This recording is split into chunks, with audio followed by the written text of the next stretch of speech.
आला हज़रत ने फरमाया, मैंने शेर ये आखिर में पढ़ना था, लेकिन मौजू अब चूंकि मुनासबत अब बनी है। इतना अजब बुलंदिए जन्नत पे किस लिए, इतना अजब। शायर कहता है कि मुझे अगर जन्नत मिल गई है तो तुझे क्या ताज्जुब हो रहा है।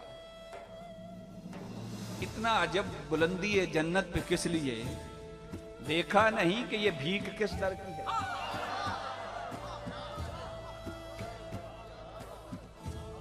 तो तुझे किस बात पे ताज्जुब हुआ है मुझे जन्नत मिली है, तुझे नहीं पता कि ये किस दर की भीख है।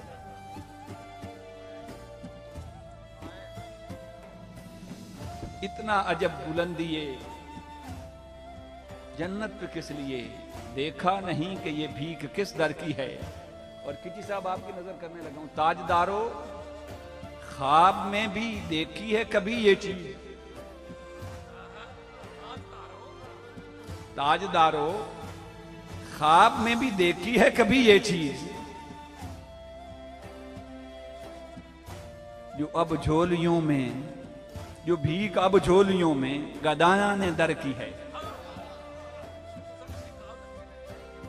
मैं शहनशाह हो, ताजदार हो, बादशाह हो, ये जो मदीने से खैरात मिलती है, ये भिखारियों को, सवालियों को, जो गुंबद खजरा के मकी से खैरात मिलती है, तुमने कभी ख्वाब में भी देखी है?